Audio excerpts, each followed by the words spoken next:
Hoje, com o bar aberto, a cervejaria está aqui do lado, você está bebendo aqui, você está vendo a cerveja.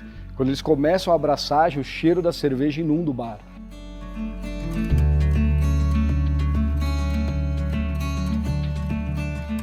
A Toca do Urso é o Tap Room, que é o bar dentro da cervejaria da Colorado.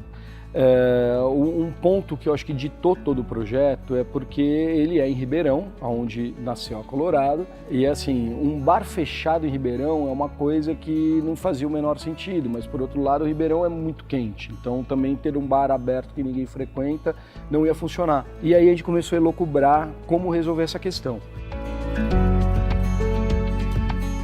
Então assim, tudo começou, a gente era um estacionamento na frente da fábrica e era um estacionamento de brita preta que assim tava um calor insuportável, devia estar fazendo mais de 40 graus. A primeira reação que a gente fez, enquanto estava esperando para entrar e conhecer a fábrica, foi correr para baixo da copa de duas grandes árvores que tinham lá. Então, a hora que a gente começou a analisar de novo, a gente já determinou que a toca tinha que ficar embaixo da sombra. Mas ainda assim a gente precisava de uma cobertura para chuva, a gente precisava bloquear um pouco mais. Aí surgiu uma primeira cobertura, foi uma cobertura radial. Então, independente do lugar que o vento batia, a gente conseguia lamber e fazer ele passar nesse espaço. Então, a gente abriu um buraco aqui nessa clarabóia e a gente começou a ter um movimento natural de convecção quando não estava ventando absolutamente nada. Mas ainda assim a gente estava com um bar aberto, um quiosque, ele não estava totalmente funcional, faltava o ar-condicionado para climatizar essa história toda. E um bar aberto com ar-condicionado por mais legal que possa parecer, é um desperdício absurdo de energia. E o pulo do gato veio numa conversa junto com o Marcelo, que é o criador da Colorado, que ele chegou para mim e pediu um lugar enterrado para que ele pudesse conservar as cervejas de guarda dele, no barril e tudo mais. E aí a gente foi lá e criou um buraco no meio do caminho. Com isso a gente resolveu um problema do ar-condicionado, porque a hora que a gente começou a inundar isso aqui de ar, ele estava dentro de um buraco, esse ar parava de fugir. Toda a terra que saiu daqui foi recolocada nas laterais. Essa terra, para fazer isso, a gente usou uma técnica que é super comum usar em obra, principalmente obra de estrada, que são os gabiões. O gabião são aquelas caixas cheias de pedra, ele tem uma inércia térmica incrível, ele ajuda muito na acústica, porque ele é todo furado, então o som entra nele e não sai. Aqui é um dos primeiros testes de gabião. A ideia é que uma hora essa parede seja toda engolida por plantas, então vai ficar um negócio bem próximo a uma caverna natural, que a umidade faz com que as plantas nasçam nas reentranças.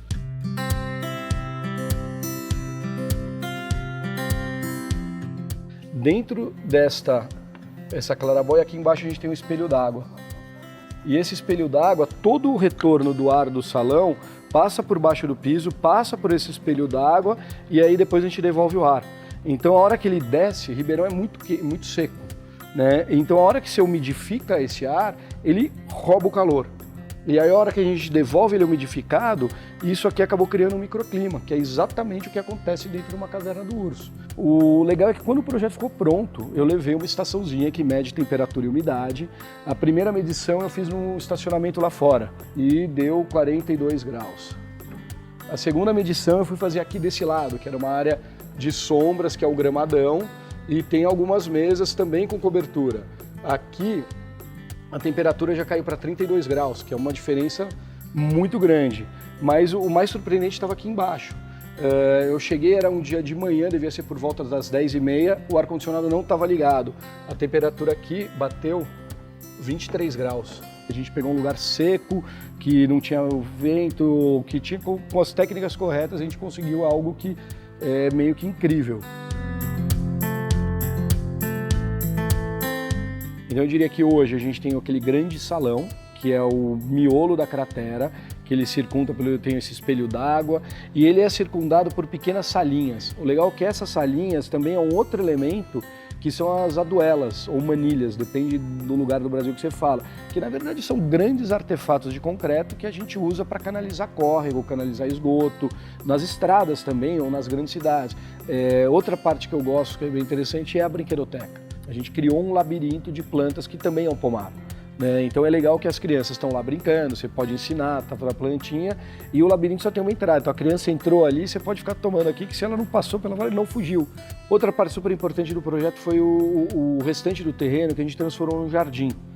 A gente gramou e encheu de plantas frutíferas. Esse grande jardim, além de diminuir a temperatura do entorno, essas árvores frutíferas, elas ainda são pequenas, mas a ideia é que elas sejam utilizadas nas cervejas. Então, aí a gente estava com o projeto praticamente resolvido, salão, entrada, jardim e tal, e aí veio uma necessidade maior, que era a loja. E nessa veio uma brincadeira, uma viagem, se a gente colocasse a loja, algo que não tem a menor cara de loja. E nessa a gente foi procurar, achou uma empresa que reformava ônibus, a gente fez questão de pegar um ônibus que era de Ribeirão, que rodou em Ribeirão, e aí a gente transformou o ônibus na loja.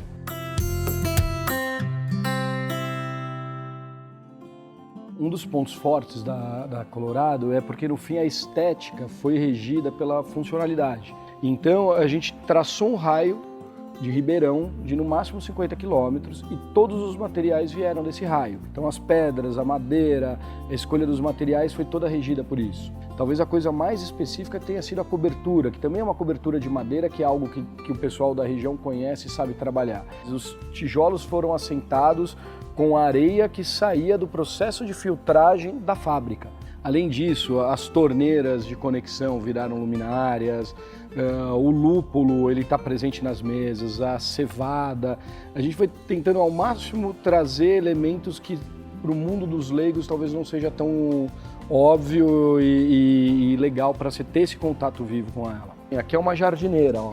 Se você olhar aqui de ponta cabeça é o logo do urso. Virou barril, virou mesa. O legal é que isso depois foi transportado para os bares do urso que a gente fez em São Paulo, no Rio, em um monte de lugar. Então isso aqui nasceu de lá e aqui são provas vivas.